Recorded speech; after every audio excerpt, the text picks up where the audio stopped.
Greetings. Okay, first and foremost, I have to acknowledge Orthodox Moor's recent video titled, Did Elder Mike Holloway Lie on Yakoba About the 400-Year Prophecy? And I'll share a link to Moor's video in the video description. Now, the reason why I wanted to start by mentioning Moor's video is because it already covers everything I'll be touching on here. In short, this video is just going to attempt to boil down the salient information into a more quickly digestible format. So that said, jumping right in, you see, back on September 10th, 2020, Mike Holloway and Yakoba from Teo Ministries both appeared on Berean TV. And among the things they discussed was the Amerocentric or US-centric interpretation of the 400-year prophecy in Genesis 15. Basically, this is the view that the prophecy actually refers to the United States and that the count for the 400 years begins in 1619, thus ending in 2019.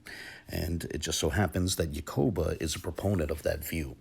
So in September of 2020, Mike Holloway asked Yakoba how many years have to pass before he concedes that the Amerocentric interpretation of Genesis 15 is mistaken. In short, Mike Holloway was asking an important question about falsifiability. Under what conditions might the interpretation be falsified? So consider this clip and listen to Yakoba's reply. Now, that's my honest view. That's my honest opinion. Listen, y'all, we going to be here. In 10 years, we're going to be on Brother Berean's station trying to say why it was 10 years later. You know what I'm saying? So what was your question? Here, my question is, will you acknowledge, how many years is it going to take for you to come back and acknowledge, you know what, we had them dates mixed up, 400 years have passed, and we still in bondage? How many? So I just want to know so we can. All right, Yeah. go ahead. Yakob, go ahead, brother. You go ahead, and then I'm gonna go back to Mike and ask him a question too. Come on, brother Yakob. He asked you a question. Yeah, I can respect the question. And be honest with you, for me, I'm speaking for myself, right? Because I said if it don't happen, move on.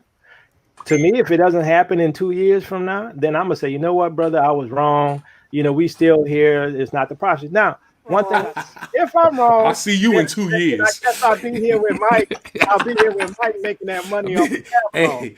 Hey, I'm putting it in my calendar right now. 2 years from tonight, we having another Facebook Live. I want Sister E on here. I want Brother Yakoba on here. So there you have it.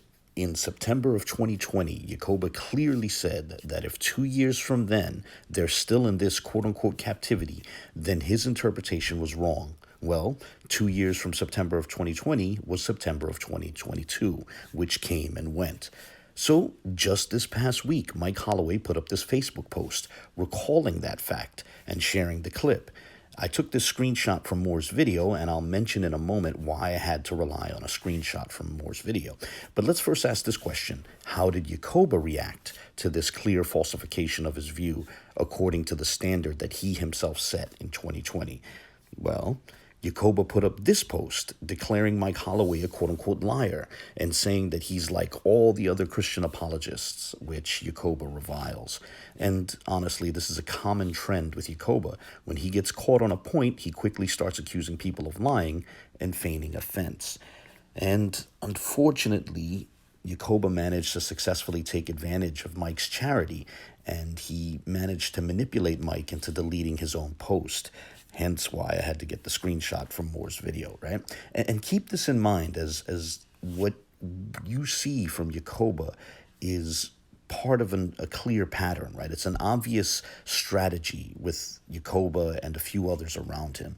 You see, rather than just stick to the facts, Yakoba and a few others around him will instead act outraged in an effort to draw attention away from the salient part of the relevant argument. And they also do so in the hopes of convincing others to remove refutations in the interest of quote-unquote peace, you know?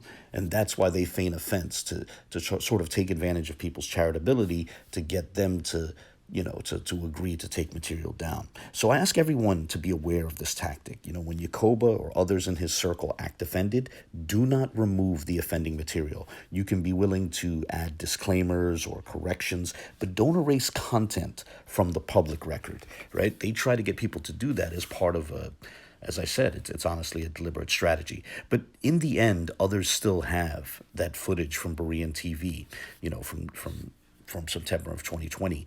And the point is this. In September of 2020, Yakoba set a clear standard for falsifying his US-centric interpretation of Genesis 15.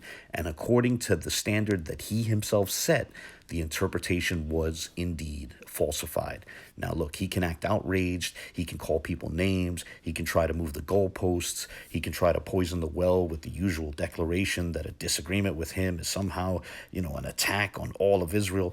But the fact will remain that his interpretation was falsified according to the standard that he himself set.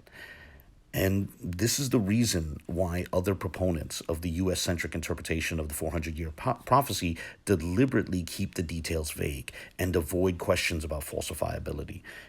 Look, by next summer, their count will have completed 404 years. If they refuse to tell you the clear conditions under which they might concede that their interpretation was wrong, then I'm sorry, their claim should not be taken too seriously. And on that note, I'm going to close this brief video here. I look forward to the comments of others, whether positive or negative.